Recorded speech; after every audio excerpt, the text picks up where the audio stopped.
सुनारी स्थित Carmel junior college प्रबंधन ने अनुशासनात्मक कार्रवाई के तहत निर्धारित रूप से देर से विद्यालय पहुंचने वाले छात्र छात्राओं को गेट के बाहर ही रोक दिया। यह दृश्य किसी खेलकूद का नहीं है और न ही स्कूली बच्चे पिकनिक मना रहे हैं, बल्कि ये वो बच्चे हैं जिन्हें निर्धारित समय से विलंब से आने पर स्कूल प्रबंधन ने गेट के बाहर ही रोक दिया है। कार्मेल जूनियर कॉलेज के बाहर खड़े बच्चों को विद्यालय विलंब से आने की सजा मिली है। छोटी कक्षा से लेकर सीनियर बच्चों को भी अनुशासन का पाठ पढ़ाने के लिए प्रबंधन ने ये कदम उठाया है।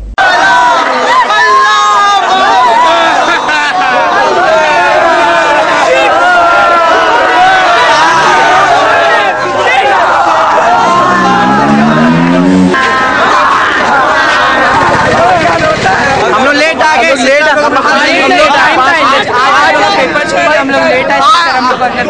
और हम लोग 8 बजे आए थे। 8 बजे आए तभी कुछ 8 बजे कॉलेज में हुआ तो 20 बच्चे को सस्पेंड किया गया। हाँ 20 बच्चे को भी सस्पेंड, 20 बच्चे को सस्पेंड। 11 का तो आज कितने बच्चे आप लोग हैं, कितने स्टूडेंट है जिसको सस्पेंड?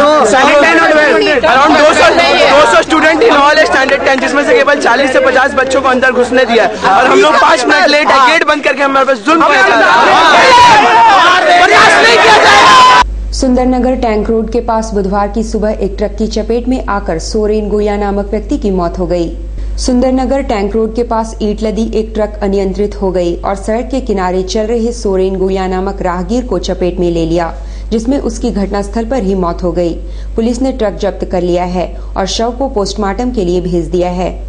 कहीं को ट्रक ईंटा लोड लेके जा रहा था, उसी में एक आदमी को एक्सीडेंट हुआ जिसकी मौत घटनास्थल पर हो गई।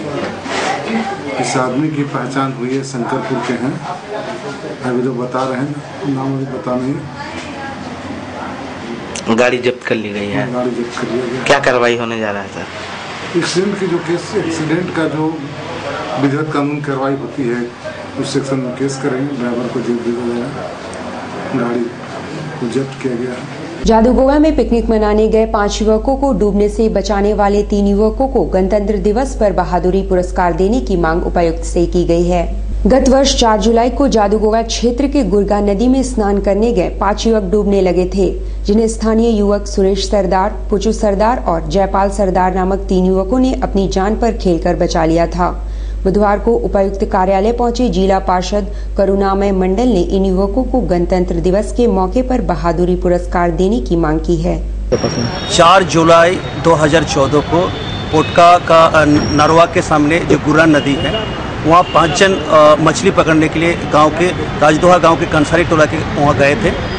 जाने के बाद लगभग 2:30 बजे वहाँ नदी के बीच एक टापू जैसा है, वहाँ बैठ के वो लोग ये कर रहे थे, मछली पकड़ रहे थे। तो एकाएक पानी भर गया, कहीं से पानी आया और पूरा भर गया। उस समय वो लोग का स्थिति ऐसा था कि वहाँ से नदी से बाहर निकलने का कोई उपाय नहीं था। तो वो लोग त्रहिमाम आवाज़ दिए, जो आवाज़ सुन के गाँव के लोग इकट्ठा होने लगे, लेकिन किसी का इतना साहस नहीं हुआ कि अंदर में जाके और तेज बहाव पानी से वो लोग को निकाल के लाए। उसी समय उसी गाँव के 3 लड़का ये जो हैं वो लोग अपना बहादुरी दिखाते हुए, अपना जान को जोखिम में डालते हुए जाके 5 जन को सकुशल वापस लाए। वही 3 लड़का है, जयपाल सरदार, पुचू सरदार और सुरेश सरदार। इन तीनों को इसलिए उसके बाद ये लोग को सुधि लेने वाला कोई नहीं था, ना कोई जनप्रतिनिधि और न ही प्रशासन के लोग। ये लोग अपना जान को जोखिम में डालते हुए लोग को बचाया, लेकिन कोई उसको सुधि लेने वाला नहीं था। ब्रेक के बाद खबरों में फिर से आपका स्वागत है। सुरभि शाखा द्वारा 25 जनवरी को कविता राजस्थान की कार्यक्रम का आयोजन होगा, जिसमें राजस्थान के कई ख्याति प्राप्त कवि भाग लेंगे। उक्त जानकारी बुधवार को संवाददाता सम्मेलन बुलाकर दी गई। इसमें 5 तो पहली बार आएंगे शहर में। कोई पास सिस्टम भी रहेगा? हाँ पास। ये सुरभि की ओर से हम लोगों का 17वां कवि सम्मेलन जमशेदपुर में आयोजित है 25 जनवरी को रविंद्र भवन में। और इस बार हमने एक अलग प्रयोग किया है कि 7 कवि और कवित्री आ रहे हैं, 7 राजस्थान से हैं, जो राजस्थान में ही रहते हैं। ऐसे राजस्थान के बहुत से कवि कवित्री दिल्ली में, बम्बई में, देश के बाहर रहते हैं। और 5 कवि ऐसे हैं जो हमारे जमशेदपुर में पहली बार आ रहे हैं। तो पिछले 3-4 आयोजनों से हम ये प्रयास कर रहे हैं कि अधिक से अधिक ऐसे कवियों को बुलाया जाए जिनका काव्य पाठ इस शहर में नहीं हुआ है। और पिछली होली में जो हमने कार्यक्रम किया था उसमें भी सारे नए कवि थे और ये सारे कवि राजस्थान के हैं लेकिन विख्यात हैं और पूरे देश में बड़े बड़े कवि सम्मेलनों में जाते हैं, विदेशों में जाते हैं और सारी विधाओं में ये पढ़ेंगे। कोई ओज का कवि है, कोई श्रृंगार का है, हास्य व्यंग के हैं। विनीत चौहान देश का एक अकेला ऐसा कवि है जो ओज में बहुत सुना जाता है। इसे उम्र का तकाजा कहे या फिर टीवी और फिल्म का असर, सार्वजनिक स्थलों में प्रेमी युगल आसपास के लोगों का लिहाज करना ही भूल गए हैं। सार्वजनिक स्थलों या पिकनिक स्थलों पर लोग परिवार के साथ मौज मस्ती के कुछ पल बिताना चाहते हैं, पर शायद कुछ प्रेमांग जोड़ियां उनसे ये पल भी छीन लेना चाहते हैं। प्रेमी जोड़ियों को खुलेआम अश्लील हरकत करते देख लोग आंखें चुराने को मजबूर हो गए हैं। परिवार के साथ आए लोग उनकी हरकतों से शर्मिंदगी महसूस करने लगे हैं। जुबली पार्क में पिकनिक मनाने आए लोग युवा जोड़ियों की हरकतों पर आपत्ति भी जताई, मगर उनका सुनने वाला कोई नहीं।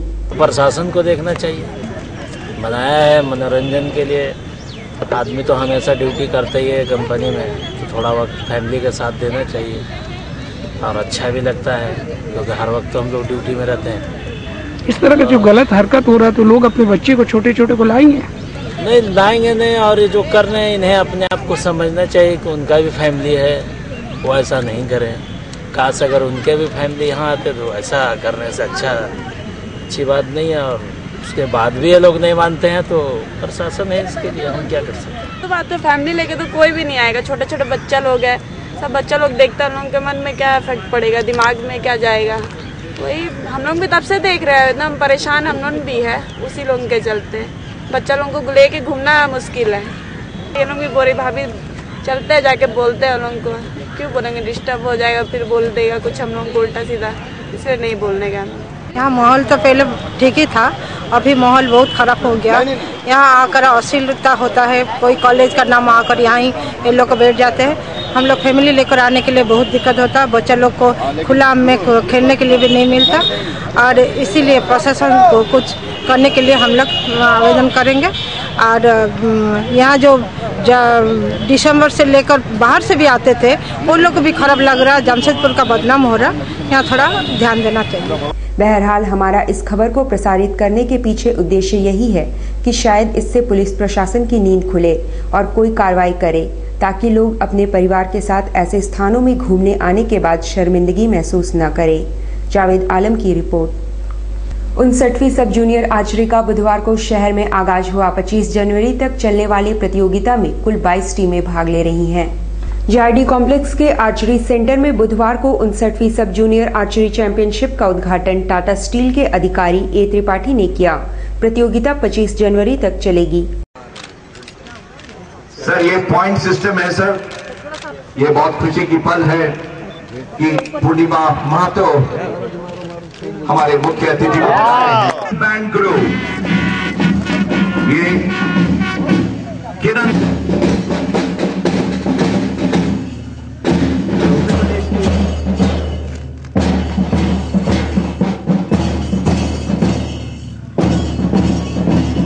Then after the Andhra Pradesh team, it's the Assam.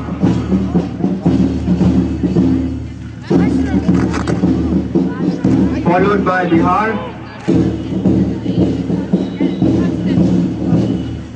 Then Chandigarh.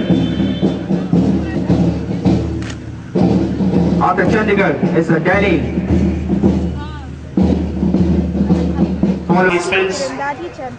Members of the sports department. Organising committee, जितने भी यहाँ पर पार्टिसिपेंट्स हैं वो सब अपने साथ इतनी एनर्जी लेकर आते हैं कि उस एनर्जी को देखकर ही सबकी एनर्जी बढ़ जाती है। और है आपके आने से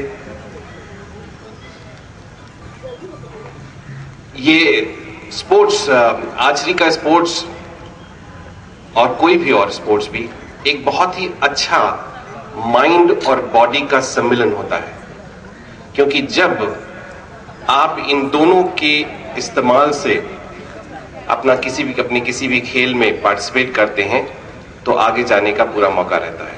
और स्पेशली आर्चरी, जहां पर आपको अपना कंसंट्रेशन इतना बढ़ा के रखना पड़ता है कि उतने या तो 20 मीटर, 30 मीटर, 40, 50, 60, 70 मीटर के डिस्टेंस पर एक छोटे से तीर के हेड से आपको